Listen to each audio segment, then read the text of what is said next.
그렇습니다. 자, 이번에 다음 이슈로 넘어가도록 하겠습니다. 주택담보대출 얘기인데요. 네네네. 우리가 뭐 가계대출 1,500조 얘기를 좀 하고 있는 상황이기 때문에 네네네. 물론 뭐 그게 다 주택담보대출은 아니긴 네네네. 합니다만은 이 주택담보대출이 저만 해도 예전에 받을 때 보면은 이제 몇 년 거치해서 뭐 이렇게 예, 하고 예, 그다음에 그렇죠. 또 거치 기간 끝나면 다시 네네네. 갈아타고 네네네. 이런 식으로 해서 예, 사실은 예, 예. 거의 그냥 뭐 이자만 내던 식으로 했던 네네네. 기억이 나는데 네네네. 이거는 그러니까 이 문제는 이제는 3년을 딱 막아놨으니까 네네네. 이제 4년째부터는 무조건 원금이랑 같이 생활해야 된다는 거잖아요. 네네, 그렇죠. 예. 부담이 꽤 크겠네요. 아무래도 부담이 크겠죠. 근데 사실은 이게 이제 이런 식으로 이게 불거진 이유는 뭐냐면은 2014년이죠.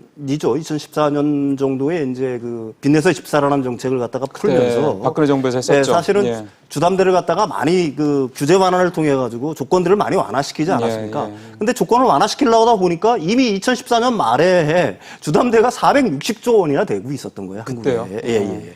그러니까 이제 어떻게 하면 갖다가 이걸 갖다가 그러니까 주택담보대출을 갖다가 늘리면서도 어떻게 보면 좀 충격을 줄일 수 있을까 해서 거치 기간을 3년으로 딱 못을 박았던 거죠.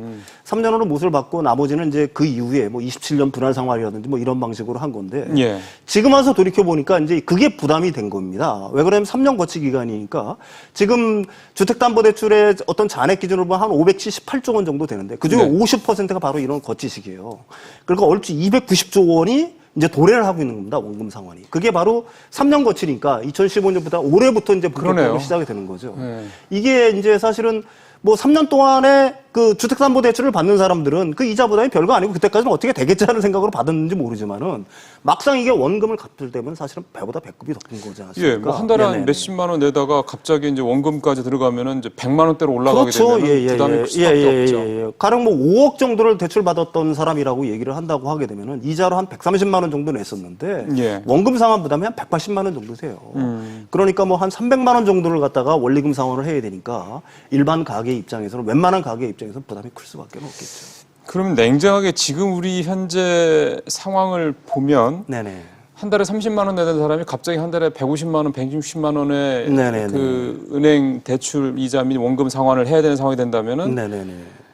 사실은 현실적으로 굉장히 어려울 것 같아요. 그거를 위해서 마이너스 통장 같은 걸 하나 만들어서 또는 기존의 마이너스 통장에서 그걸 메꾸는 식으로 결국은 빚을 내서 빚을 갚는 식이 될 수밖에 없을 건데 네네. 그래서 드는 생각이 너무 제가 쉽게 생각하는 건지는 모르겠지만 네.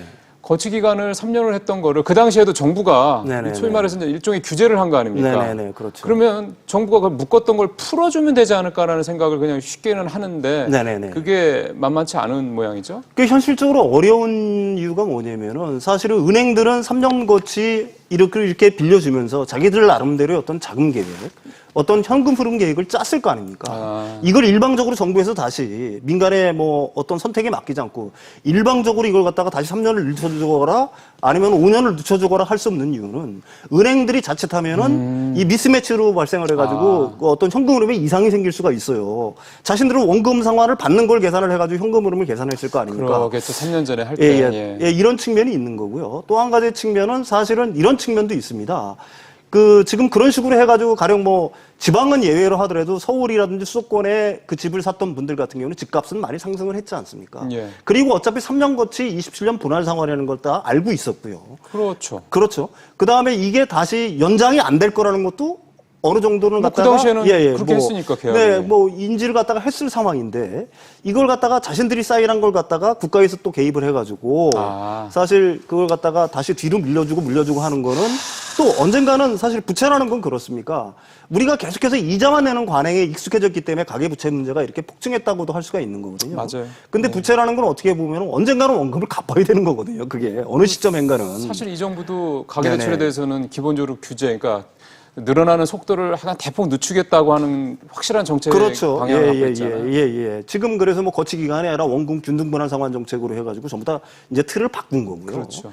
사실은 우리나라가 부채를 너무 쉽게 생각해가지고 부채를 갖다 일종의 레버리지죠. 부채를 빌려서 어디 투자를 하거나 주택을 사거나 하는 거에 굉장히 익숙해져 있는데 예. 사실은 이 부채라는 거는 생각을 해보십시오. 언젠가는 갚아야 될 돈이거든요. 그게 일시에 갚거나 언제가 됐든지 갚아야 될 돈인데 그 어떤 그런 인식 자체 없이 돈을 빌렸다는 것 자체는 문제가 있을 수가 있는 거고요. 네. 아까도 얘기했지만 또 한 가지 문제는 뭐냐면 바로 은행의 현금 유동성에 어떤 미스매치가 발생할 수 있다.